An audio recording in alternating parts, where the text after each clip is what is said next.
Hello and welcome to the Sharp 600, brought to you by Covers.com and presented by FanDuel Sportsbook. I'm your host, Jason Logan, coming from the belly of the beast, maybe a factory somewhere in New Orleans. But here we are in the Big Easy for Super Bowl week and the ramp up to the big game. Joining me from the gambling mecca, the other side of the country here, is Mr. Todd Furman, former odds maker turned pro bettor. Buddy, I wish you were here. I can honestly say I wish you were here. Trust me, JLo. I mean, I saw the fashionable attire you decided to sport in a variety of videos throughout the course of the week. We would definitely have to. These ones? These are different.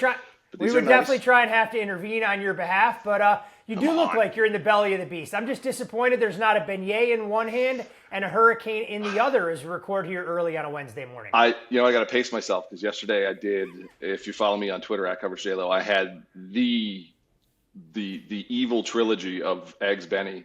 It was pretty good. And then last night I got into some seafood with some shrimp and some fish, and it was really good. So today I got to pace myself. Today might be a salad day, brother. There's nothing that says New Orleans like a beignet for dessert after you've polished off a beautiful bowl of jambalaya or gumbo and had a seafood delicacy, whether it's of the shrimp or oyster variety. Yeah, I haven't gotten to the oysters yet. I'm a maritime guy. I love my seafood, so maybe there's lots of time here. Maybe I'll get some tonight. But before we start the clock, before we look at any menus, for the final time here on football season, we ask that if you've been with us all along, or if this is your first time finding the Sharp 600 podcast, we ask that you rate and review on whatever platform it is you listen to. If you're on YouTube, like and subscribe. And a big thanks goes out to the YouTube viewers. Had a big show there last week. The response has been great. It's packed with a ton of analysis and odds and bets and picks, stuff that is still applicable. So once you finish with us watching this show, go back and watch that show because that has a ton of great information, still very viable information.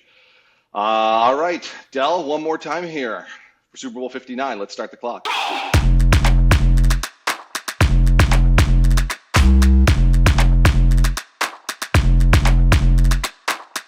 All right, Todd, it's been a week since we last talked Super Bowl odds. We have seen some movement with the spread. We have seen some movement with the total. Give us a quick action update, and if you look at this game any differently based on those adjustments.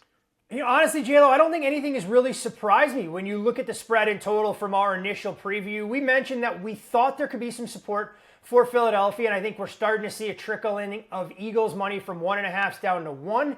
Now it remains anybody's best guess if the number will continue to move further. And we mentioned the hypothetical total on this perceived matchup going into Championship Sunday with our friends at FanDuel was below that key number of 47. We see it open as high as 49.5. So seeing a little bit of under money come in, not shocking in the least, as we still have about 3 to 4 days before this game actually kicks off. All right, and let's shrink that window. Let's say 48 hours before kickoff, and the bulk of that public money is coming in. Where do you see this going? So I'll use an industry term, and we'll call it price discovery. If a couple of intrepid shops want to take this number down to pick them and see if there is an appetite to get a little bit more money on the Kansas City Chiefs. But I still think the overwhelming majority of recreational bettors and the public's going to gravitate towards KC. So books, in my opinion, have put themselves in a good spot. There's not a whole lot of trepidation of being around the key number. I think what'll be interesting is that total. Do we tick back up from 48.5 to 49 when the betting public gets involved? But again, we're not going to get down to 47. We're not going to get to 51. So if odds makers have done their job like they do more often than not, I think they're right where they need to be in the sweet spot, both side and total. Just moving it up a tick and down a tick, sanding the edges on that market. It's fun to watch, actually. So a big popular bet in the Super Bowl is taking the spread, taking the total, mushing them together in a teaser. A lot of people looking to tease the Super Bowl line. What's the best process here? I mean, I think if you're going to get involved in a teaser, look, you don't have exactly a ton of options with only one game on the board for me. The only way is to tease the Eagles up, shop around, try and get them through those key numbers of 3, 4, 6, and 7. And then while I don't advocate for teasing totals under any circumstance, look, you're going to have to find that second leg. So I'm going to leave that to the viewers to decide if they want to go over the total and tease it down, or if they want to drive it up and they want to tease it under. But you definitely have to use the Eagles as the side leg there. You coward.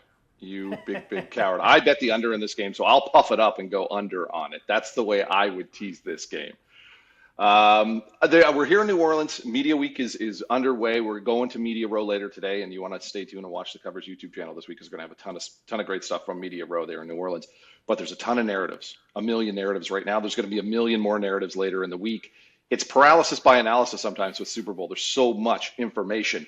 What is some of the more overrated stories and narratives and angles you're hearing out there? And what's something that might be flying under the radar that bettors should actually, put some weight into? Overrated for me is Travis Kelce in playoff games and how that's the only path for Kansas City to win games of this magnitude. I mean, we saw last week he was held in check from start to finish by the Buffalo Bills. And while I expect him to be a little bit more productive in this game, look, you're still paying a premium to bet his numbers over in the low 60s. So I think Travis Kelce in big games, overrated as he gets into the twilight of his career. And underrated for me, J-Lo, on the other side of the ball for Philadelphia. Look, we saw Jalen Hurts throw for 300 yards in the Super Bowl in the previous installment between these two teams. The passing game was as dynamic as we've seen from the Eagles. Getting on the same page with A.J. Brown and Devontae Smith, I think the Eagles' passing game is what's getting overlooked and could provide them a path to victory while Kansas City focuses in on keying on Saquon Barkley. Yeah, good info there. I think the overrated. I don't like the revenge angle. I never buy into revenge. Like if you can't get motivated for the Super Bowl, then what are you doing here? Type thing. I don't think revenge is really an angle for me. Let's jump into props. We've seen a lot of props go up and down, and people buying back. Any props that you like here midweek now that this market has matured and we're seeing more options hit the board? Not to say necessarily from a buyback standpoint, but I think the Chiefs' offensive players have left me painted in a corner. I'm not sure which weapons they're going to lean into because normally the Chiefs have some of their go-to key cogs, but that plays into the defensive strengths of what we're expecting from the Philadelphia Eagles. So for all those folks clamoring for a Kareem Hunt big game, it's built into the number, both his attempts and his rushing yards. If anything, you get a little bit of contrarian value trying to make a case for Isaiah Pacheco being a bigger part than what we've seen, or trying to figure out what Kansas City Chiefs receiver could emerge here if you believe in Juju, if you believe in DeAndre Hopkins. But for me, one player that I think can come out of nowhere and actually have a halfway decent day to the negative is Xavier Worthy. I just don't think he's got big plays in his arsenal against this Eagles defense. All right. I jump into the 2-point conversion market. Will there be a 2-point conversion attempt? Is yes, no, minus 110? I say yes. And a successful 2-point conversion plus 260 out there. Tight game. We've seen the Eagles try for 2. Jake Elliott's had a little bit of the yips as well. And I think there's an opportunity where someone's going to have to go for 2, and maybe that's an overtime. You never know. So I think there's some worth because of the spread and the game script in the 2-point conversion markets. All right, Todd, it wouldn't be Super Bowl without a little silliness, and that means novelty props. Let's cap the uncappable here. National anthem, you going over or under on this one?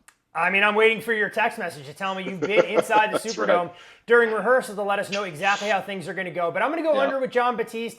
We've seen a little bit of under money come in on this one already because it's all about from first word to last word, not when the instrumental starts. And I think the words could shorten the entire performance. I like the under as well, too. Over 2 minutes. Only happened 2 times in the past 7 years. Let's go Kendrick Lamar first song for the halftime show. I know you're a massive Kendrick Lamar fan. Look, you're coming to me for Kendrick Lamar. You know me, I cherish his entire catalog. This is where I take the baton if we're in a relay race and I hand it right back to you so I don't embarrass myself with my lack of pop culture knowledge from top to bottom. And I kind of pass it on to our covers colleague and my buddy Jared Hockman. He likes Squabble Up, which is one of his newer singles. That's plus 380. I like All Right is my favorite Kendrick Lamar song, so I'm going plus 1,300 on that one to be the first song. Gatorade color. I always go clear water because I know it's there. However, I've seen the corporate wheels moving, and I know it's the Gatorade bat has to be Gatorade. So I'm going to go purple. That was the last 2. Athletes are superstitious. They're not going to change it up here. Chiefs win. 3-peat for purple. What do you like? I mean, look, I like the Eagles, so normally I'd go with red, but I don't think we're going to see red Gatorade on the Eagles sideline, so I actually am going to take clear there. I think all you're going to have is a couple of wet spots on those beautiful forest green jerseys when the Eagles exact a measure of revenge. All right, purple 3-peat is plus 225. It seems it is the favorite, but, paying a little much. All right, Todd, touchdown anytime bet, Super Bowl 59. Who's getting to the end zone? J-Lo, I am going to go to the Eagles backfield, but no, it's not to back Saquon Barkley at a price tag right around $2. It's all about Jalen Hurts finding a way into the end zone. You look at what his numbers have been since becoming a full-time starter in Philadelphia back in 2021. He scored a touchdown in 40 of his 70 games. And look, it's rare that I'm going to advocate for laying a price in this market, but my numbers make him closer to minus $1.30 to get into the end zone. Jalen Hurts, anytime touchdown, minus $1.10 to minus 115. I like it when we have the same brain because I like Jalen Hurts to score a touchdown as well in this. I bet him minus 105 early in it. It's now minus 115 at FanDuel, and it warranted minus 115. But like you said, that's still a good price considering what we've seen. If he gets to the goal line, they're going to give him the ball. He's going to get multiple touches. And the other thing that I like is 2 weeks to rest that knee. See that 9-yard scamper he had against Washington? Kind of played a little pinball and ran through the tacklers. Man, he looks good. This is going to be the healthiest we've seen Jalen. Touchdown anytime for him in the Super Bowl. All right, Todd, 2-minute drill time. Final one here for football season. I'm going to go to Devonta Smith over longest receptions, 19.5 minus 115 out there. Smith is that home run threat. He makes the big plays, and he makes them at big times too. He had 100 yards against KC 2 years ago. That included a 40-plus catch. He's had 20-plus receptions in 9 of his 13 regular season games. He's had two 20-plussers in two of the 3 playoff games. And KC plays a lot of man, leaves them susceptible to the big play. They're 9th most 20-plus passing yards allowed, 5th most and 40-plus passing yards allowed. Cherry on the Sunday, he's from Louisiana as well, too, so I like his 19.5 over longest reception. I can't argue with you. I think Devonta Smith could be poised for a big day operating primarily from the slot against this Chiefs secondary. But I'm going to go to the other side and look at Xavier Worthy. I'm going to take him under 20.5 yards for his longest reception. Look, Xavier Worthy has done the majority of his damage this season in a short-controlled passing game. The Eagles are top 3 in the league from an EPA standpoint when quarterbacks get the ball out of their hands quickly. I think Worthy's going to be used plenty, but I just don't know if the explosive is going to be in the arsenal. I'll take Worthy under 20.5 longest reception and can make a case for going under receiving yards as well. All right, I have a Worthy prop as well, too. I'm going to go over 6.5 rushing yards from him. It's minus 105. I missed the opener. It was 4.5. But looking at this, my projections were 7 and above. So I think there's still some value here. In a game like this, you want to get the ball into the hands of your game breakers, and this guy is the game breaker, the 40-yard dash champion. We've seen him been utilized in this running game. Nagy and Reed love to mix it up and take players out of position. So I see him going for 7 or more yards in this game. You know, JLo, what would a Super Bowl be if we didn't have any mention of kickers? And we're not going to go to punters. We're going to look at place kickers. I'm not going to make a case against Dell's beloved Jake Elliott and him to miss an extra point. No, instead, I think the Chiefs are going to have a few drives that bog down. You're playing in climate-controlled conditions. And Andy Reid, for being the offensive mastermind that he is, isn't uber aggressive. Harrison Butker over 1.5 made field goals for me. I know this number's been on the move, but I'm still showing value where it's currently priced. Oof. Got it in just under the horn, buddy. Good job. Look, everybody needs a game winner as the clock's expiring. We should only be so lucky if that's on the horizon come Sunday. That would be a fun finish to this game. And this is a finish to the final football edition of the Sharp 600 podcast. A wrap on a great NFL season. A big thanks to Dell behind the scenes. Enjoy the game, buddy. Good luck to your Eagles, even though I'm a Cowboys fan. A little bit of jealousy inside, but that's okay. Big thanks to Todd as well, too. Todd, you were a great addition to the podcast. I appreciate your time. I appreciate your knowledge. And personally, I thank you a lot because it was really great. You and I go back a long, long time, and very, very happy and grateful to be working with you on this podcast. It's been an absolute blast. The interactions with our loyal viewers each and every week, the banter, and being able to try and cram as much information as we possibly can about the NFL betting markets from week 1 through the culmination that we'll see on Sunday between the Eagles and Chiefs. It's truly been a pleasure to be part of the Covers family, and look forward to doing it again sooner rather than later, my friend. All right, buddy. Thank you. A big thank you to FanDuel as well, too. They were with us all season long. And a big thank you to you if you've been listening or this is your first time listening to the Sharp 600. Thank you so much for following along and enjoying this podcast that we put together each week and try to, like Todd said, trying to stuff as much information into 600 seconds. So a big thank you to the Sharp 600 audience. And while football is over, we will have more from this podcast coming up. Hoops is going to be in full swing. You got NBA. We have March Madness coming down the tracks. We're going to take a bit of a breather. Everyone needs to recharge after football season, but the pod will be back soon with a focus on those big basketball and those big event games. Reminder, too, like and subscribe. If you're watching on YouTube, rate and review. We appreciate that. We appreciate that effort. Todd, one last parting tip for the audience for Super Bowl 59 or just a little nugget of gambling gold that they could take with them into the future. Bet responsibly. I know we talk about it all the time throughout the course of the season. The reality of it is the money that you can earn on Super Bowl Sunday won't be any greener or, I guess, multicolored, J-Lo, in your case, than what you're going to be able to make on college basketball, the NBA, the NHL, a variety of other sporting events there. So I understand people have a little bit of FOMO for the final football game of the season since we won't get meaningful toe meeting leather for another 7 months, but just stay within your lanes. No reason to try and chase losses or give back profits you've been able to make this season, and realize everything in this business is a marathon, not a sprint. And that's why Covers has you covered across all sports, not just the National Football League. Oh, were you holding on to that one all year? That was a good one. Look, every now and again, you got to bust out your A game for a game of this magnitude. I can't give you all the nuggets and all the sound bites right out of the gates. I had to have something left in the tank for the final football game of 2024-2025. Covers has you covered.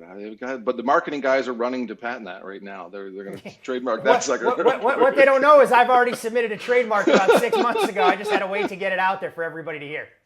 All right. You're always one step ahead of the market, buddy. That's your MO right there. Yeah, that's my advice too. Is just keep it fun. This is the biggest game. You're going to be with family and friends likely watching this game. So keep it fun. Enjoy yourself. Enjoy Super Bowl 59, and best of luck with your bets.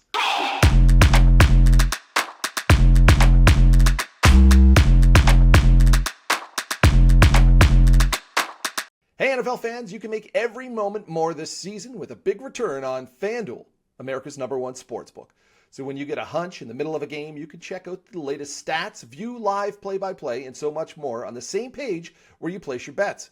You'll get started with $200 in bonus bets guaranteed when you place your first $5 bet. Never waste a hunch at FanDuel, an official sportsbook partner of the NFL.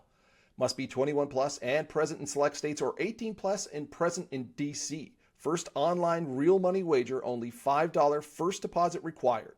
Bonus issued as non-withdrawable bonus bets will expire 7 days after receipt. Restrictions apply. See terms at sportsbook.fanduel.com. Gambling problem? Call 1-800-GAMBLER or visit fanduel.com/RG. Call 1-888-789-7777 or visit ccpg.org/chat in Connecticut or visit mdgamblinghelp.org in Maryland. Hope is here. Visit gamblinghelplinema.org or call 800-327-5050 for 24/7 support in Massachusetts, or call 1-877-8-HOPE-NY or text HOPE-NY in New York.